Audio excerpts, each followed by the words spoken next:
Koiki Media bringing the work closer to your doorstep. Ẹ káàárọ̀, ẹ káàsán, ẹ káalẹ́. Mo kí gbogbo ẹ̀yin olólùfẹ́ wa jákèjádò àgbáyé níbikíbi tí oníkálukú wa ní oore ọ̀fẹ́ àti àǹfààní láti wà nírú àkókò yìí láti máa gbọ́ ètò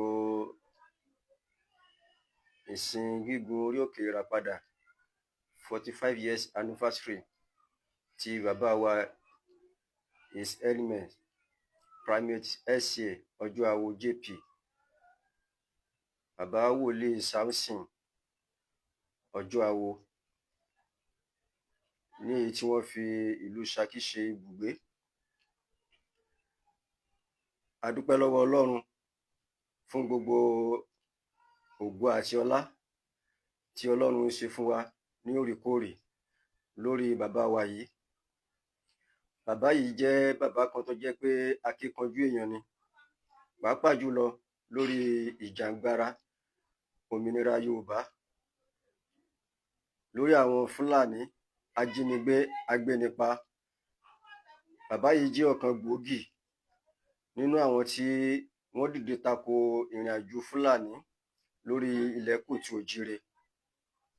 Oríṣiríṣi ìpèníjà náà ni bàbá yìí ti kojú nípa ogun Fúlàní, pàápàá jùlọ títí tó fi di àkókò tí à ń sọ̀rọ̀ nípa rẹ̀ yìí. Bàbá yìí jẹ́ ẹlẹ́sìn Kìrìsìtẹ́nì dáadáa, tí ó sì jẹ́ nìkan tó jẹ́ pé kò sí ẹ̀sìn tí bàbá yìí kò kó mọ́ra, àti ẹ̀sìn Islam àti ẹ̀sìn àbáláyé àtẹ̀sìn Kìrìsìtẹ́nì, mẹ́tẹ̀ẹ̀ta ni bàbá yìí kó mọ́ra tí wọ́n ya ọ̀kan sọ́tọ̀. Kódà bí a ṣe ń bá wa sọ̀rọ̀ yìí, nírú àkókò yìí, gbogbo gígun orí òkè tí bàbá yìí ń ṣe àjọ̀dún orí òkè yìí, ẹlẹ́sìn mẹ́tẹ̀ẹ̀ta náà ló máa ń péjú pésẹ̀ ní orí òkè ìràpadà. Ọjọ́ àná tí ń ṣe ọjọ́ 19 oṣù kọkànlá ọdún 2025 tá a wà nínú rẹ̀ yìí náà ni àìsùn orí òkè yìí bẹ̀rẹ̀. Ṣùgbọ́n ẹ má bínú pé a ò gbé láìfù yìí lánàá láti fi hàn wá bó ṣe ń lọ. Ṣùgbọ́n ní àárọ̀ yìí, ní kété tí aago 10 bá ti ń lù náà la ó bẹ̀rẹ̀ sí ní gbé láìfù yìí jáde, bí bàbá yìí ṣe ń múra àti gun orí òkè ìràpadà lọ sí orí òkè yìí láti lọ gbàdúrà fún gbogbo ẹ̀dá ènìyàn, pàápàá jùlọ lórí ogun tó ń kojú da ilẹ̀ Yorùbá. Kété tí aago 10 bá ti ń lù, a ó máa mú àwọn ètò yìí wá fún wa ní ọlọ́kan òjọ̀kan. À ń fẹ́ kí gbogbo àyẹn olólùfẹ́ wa jákèjádò àgbáyé kí ẹ bá wa pín ètò yìí. Àwọn ọ̀rọ̀ méjì mẹ́ta a ó gbọ́ lẹ́nu bàbá yìí nípa ìrìn àjò Fúlàní lórílẹ̀ wa. Kí ni àdojúkọ tí à ń dojúkọ? Kí ni ọ̀nà àbáyọ? Bó la ṣe lè bọ́ lọ́wọ́ ogun Fúlàní agbénipa? Gbogbo ẹ̀ ni bàbá yìí ń gbé nígbésẹ̀. Mo kí ẹ̀yin bàbá wa, mo kẹ́yin ìyá wa tí ẹ̀ ń fi ìfẹ́, tí ẹ̀ ń fi tọkàntọkàn, tí ẹ̀ fi ń bá wa lọ lórí ètò ìrìn àjò iléeṣẹ́ Koiki Media bringing the work closer to your doorstep. Ìlú Ṣakí náà la tún wà báyìí. Ìrìn àjò àdúrà yìí ọjọ́ 4 ni. Ọjọ́ àná ti kúrò ńbẹ̀, ó kù ọjọ́ 3, èyí tí wọ́n gun orí òkè náà lénìí tí wọ́n sì sọ̀kalẹ̀ ní on the 22 tí ń ṣe ọ̀túnla. Ṣùgbọ́n bí ó bá ṣe ń lọ náà ni a ó máa fi hàn wá, tí a máa mú wá fún wa ní ètò lẹ́sẹẹsẹ.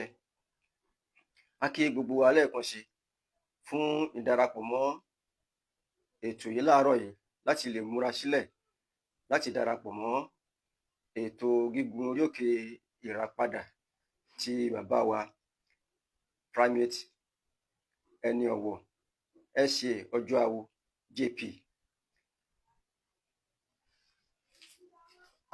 Mo kí bàbá wa olóyè Sunday Mọ́jàsọ́lá Ìgbòho Òòṣà.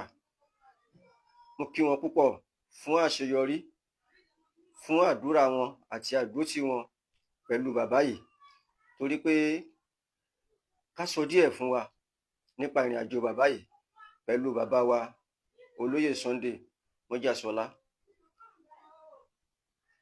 Bàbá náà ni wọ́n jẹ́ fún bàbá wa olóyè Sunday. Bàbá wa olóyè Sunday náà jẹ́ ọmọ akin takuntakun fún bàbá. Nígbà tí a bá dé ọ̀dọ̀ bàbá láìpẹ́ yìí, a ó ṣe ìfọ̀rọ̀wánilẹ́nuwò pẹ̀lú bàbá tí bàbá ó sì súre fún gbogbo ọmọ kóòtù òjíire, pàápàá jùlọ gbogbo ọmọ ẹgbẹ́ Ìfẹ́lódùn. Kódà ní àárọ̀ yìí tí a ti dé ọ̀dọ̀ bàbá, bàbá ti jẹ́ kó yé wa pé àwọn fẹ́ rí àwọn èèyàn wa láti bá wọn sọ̀rọ̀ méjì mẹ́ta, pé ọ̀rọ̀ kan wà tí àwọn fẹ́ bá wọn sọ. A sì ti pass information yìí sí àwọn èèyàn wa náà. A dúpẹ́ lọ́wọ́ Ọlọ́run fún Ọlọ́run tí ò fi wá sílẹ̀ nígbà kọ̀ọ̀kan tí a tún nírú àwọn bàbá wọ̀nyí ní orílẹ̀ alààyè.